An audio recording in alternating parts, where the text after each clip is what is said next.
Hello everybody, this is Greg the Computer Man. Most of y'all that have computers know me as the guy that fixes your computer when you've got problems. Those of you who have a computer and don't know me, well, you probably should get to know me because I can probably help you. I'm proud to announce that I'm now partnering with George Bingham and in the community to bring you technology tips to help you with your computer, phone, and other technology. We'll be doing tech tips on the show regularly to help you with all your technology needs. Let's get started with the first tech tip. Alright, on today's tech tip, we're going to talk about internet browsers. An internet browser is the program that you use on your computer that allows you to view web pages on the internet, surf around on the net, go to Facebook, Netflix, whatever you do. You're doing that in a program called an internet browser. Now, most people are using probably Internet Explorer. This is what comes with your computer when you first get it. It's built into the Microsoft Windows operating system, so it's automatically on your computer.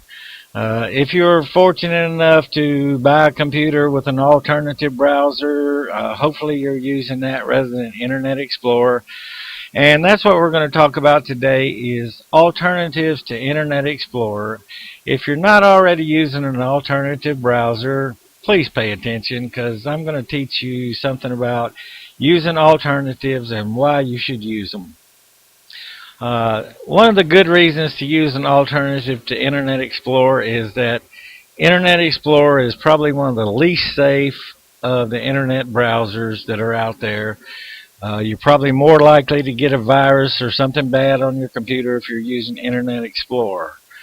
Now, I'm sure the people at Microsoft that designed Internet Explorer don't share that opinion with me, but it's my opinion, and that's the way it is. Some good alternatives to Internet Explorer are Mozilla Firefox. This has been around for years and years. I used this exclusively for my internet browsing for several years. Lately, there's another one that's come out, Google Chrome. It's about 3 or 4 years old now, and it's really gaining in popularity, starting to become one of the more popular internet browsers. Another one is Opera. This is not widely used in the United States. It's popular in Europe, especially Eastern Europe and some other countries around the world. And it is, in fact, a very good browser, a very good alternative to Internet Explorer, so you might want to try that out as well. But we're mostly going to focus today on Mozilla Firefox and Google Chrome. If you don't have one of these alternatives already on your computer and you've got Internet Explorer, all you've got to do is go to the Internet. As you can see, I've got my own little custom start page here that I made for myself. You're not going to have that. When you fire up Internet Explorer, it's going to take you to your home page.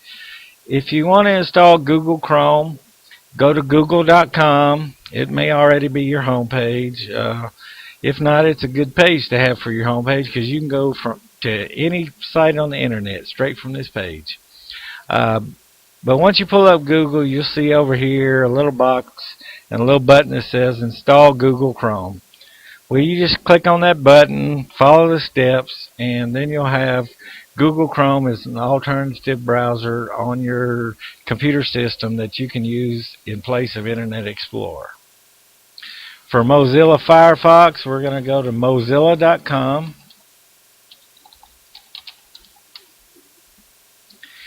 And once you're at mozilla.com, you'll see over here, download Firefox. Once again, you just click the button, follow the steps, and you'll have Firefox installed on your computer as an alternative browser. You may want to try all these out, but I would suggest specifically trying Mozilla Firefox and Google Chrome as an alternative to Internet Explorer. And I'm going to show you what they look like. This is Google Chrome. Of course, here's my same start page. If you're a sports fan, maybe you go to ESPN quite often.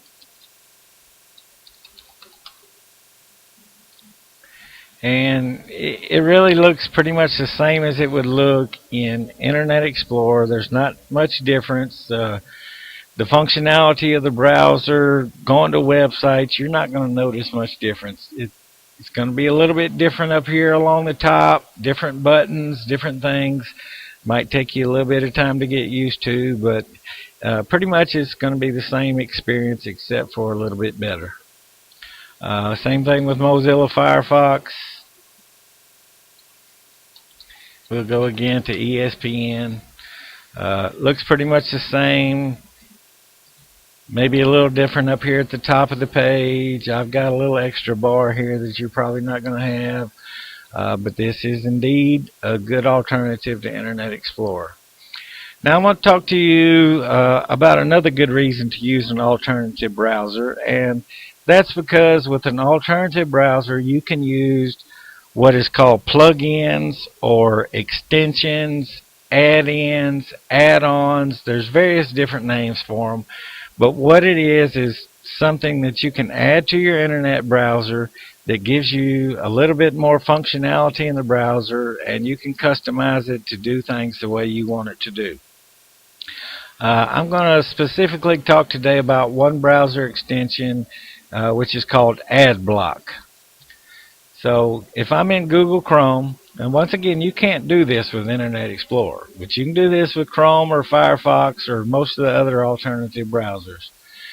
So we're going to talk about one called AdBlock. If you go to Google, you search for AdBlock, it's going to bring up the top two search results are going to be AdBlock and AdBlock Plus. Both of these are good. I personally prefer AdBlock to AdBlock Plus, so that's what we're going to talk about today. If you wanted to add AdBlock to your Chrome browser or to your Mozilla Firefox browser, you would click on the link. Now, I'm in Chrome, so it's going to take me to the Chrome Web Store. As you can see here, there's a little green button. It says Added to Chrome. Well, that means I've already got it. If you didn't have it, the button would say Add to Chrome or something similar, and you would click that. It's about a 5 or 10 second process. It adds the extension to your browser, and then you've got it, and you can do with it what you need to do. The reason we use this, it's called AdBlock, and that's exactly what it does, is block advertisements on web pages. Advertisements are one of the most frustrating things on the internet. A lot of times you'll go to a web page and you can't even hardly view what you want to view because advertisements are going off all the way around you while you're trying to use your internet browser and view the web page. I'm going to show you now a little bit of what the difference is between with and without AdBlock. Now this is Opera.com, Opera Internet Browser, alternative to Internet Explorer. I don't use it often, so I don't have any extensions installed in it. As you can see, we're on Yahoo.com. This is one of the more popular sites on the internet. It may be your home page, especially if you've got AT&T Internet or if your email's Yahoo. This is probably your home page. First thing you're going to see here, without the AdBlock plugin, we've got an advertisement right here. If we scroll down the page a little bit, you got a video right here that's starting up on its own and beginning to play without your permission. You may not care anything at all about this story, but Yahoo thinks they know more about what you want to see than you do yourself, so they're starting to play a video for you. If you scroll down the page a little bit more, well, here's another advertisement on this side of the page. Scroll down more, you got another video starting here. Now my sound is muted right now, but if it wasn't and you scrolled fast enough down this page, it would actually be playing the audio from several videos at one time, doing nothing but trying to drive you crazy with all that stuff going on when all you want to do is to find one good story that you want to read. So that's what it looks like without the AdBlock. Now this is Google Chrome with AdBlock installed, and we're here on the same page, Yahoo.com. And as you can see, there's no advertisement over here. Here's one of these videos that tried to start up on its own, but it can't. AdBlock has stopped that from starting up on its own. Now you'll notice there's a little play video button down here.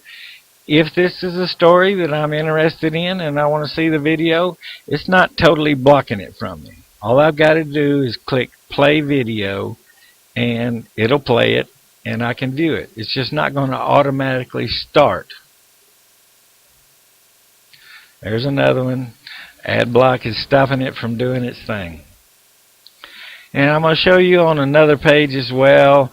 This is Huffington Post. You may or may not be familiar with this site. It's a very good site. You might want to check it out. As you can see, when Huffington Post launches, you've got an advertisement up here at the very top. It's starting to type out letters across here, moving things that distract you from what you're wanting to do, which is come here and read a news story. Scroll down a little bit further. Well, I've got this same advertisement over here taking up 1/3 of my screen. I came here to see the news, not have 1/3 of my screen gone from an advertisement. On the other hand, let's go to Huffington Post here in Google Chrome.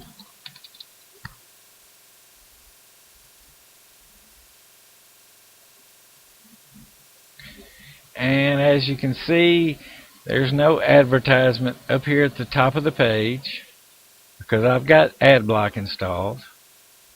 If I scroll down, there's no advertisement over here taking up 1/3 of the page. I go straight to the news stories and I can read what I want to read. You'll notice here there's a little button. This is a button for AdBlock. You probably can't see it because the video is kind of small, but there's a little box here that says 10, the number 10, and that means that AdBlock has blocked 10 advertisements on this page already. The good thing about this is you can click this little button and you can see it blocked 10 ads on this page. But if this is a site you go to that maybe you want to see the advertisements on, all you've got to do is click don't run on this page, and from that point forward, that page, it won't block the advertisements, but it'll block them on every other page. So I hope you see how using an alternative browser, and especially this AdBlock plugin, can help you with your everyday computer browsing on the internet and give you a little bit better feel for using the internet without having to deal with all those advertisements. So that's the tech tip for today. We're going to be doing many more here in the future on In the Community with George Bingham. The next tech tip will probably also be a browser plug-in that will help you clean up your Facebook page. So stay tuned, come back in the future and see more tech tips. Thanks a lot, everybody. I hope y'all enjoyed that, even though it's quite obvious that I'm not a polished television speaker. I hope to improve on that in the future, but more importantly, I hope you actually learn something from the tech tip that will help you in your everyday computing. I'd like to also mention that I'm now doing personalized computer lessons. For many years, people have asked me to teach them computing skills, and I'm now offering that service. I thought about doing computer classes, but the problem with classes is either half of the material you already know or half of it doesn't apply to you. What I will teach you is a one-on-one lesson, and you will learn exactly what you want to learn and only what you want to learn. You'll learn it on your own computer, in your own home, and it will be exactly what you want to learn, so you'll be able to use your computer the way you want to use it. Please visit my website at bigchiefsplace.com, and you'll be able to see all the different ways that I can help you with your computing and technology needs. So please visit my website and take a look around. You can also find me on Facebook at Greg the Computer Man. That's facebook.com/Greg the Computer Man, all one word, and that'll take you to my Facebook page. I'll probably be posting tips and other things on here, links to good technology and computer articles that you can read and learn about computing. So check out my Facebook page. If you need me for computer services, please call 870-210-8843. Now, please note that I don't answer the phone if I'm working with another client because I'm on their time. Now, if I don't answer, just leave a message and I'll call you back at my earliest possible convenience. You can also email me at bccomp@gmail.com. You can email me with suggestions for future tech tips to do on the show or to ask questions about anything that I do that can help you with your technology needs. I'd also like to mention that computer lessons and computer services make great holiday gifts.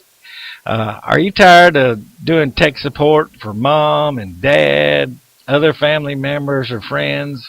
Well, if you give them the gift of computer lessons or computer services, you're actually giving a gift to yourself as well. So think about giving computer lessons or computer services as a holiday gift. If you want to do that, I'll be happy to make you a nice, pretty little certificate that you can give out as a gift for the holidays. So if you're interested, contact me and I'll be happy to fix you up with a certificate that you can give out as a gift. I also want to thank George Bingham for allowing me to do these tech tips for you, and you can also email George at gbingtv@gmail.com, and you can suggest to him other technology tips you want to see in the future, or tell him why you like me or why you don't like me or whatever. But email George, and we hope to see you soon again on In the Community with George Bingham. Thanks, everybody.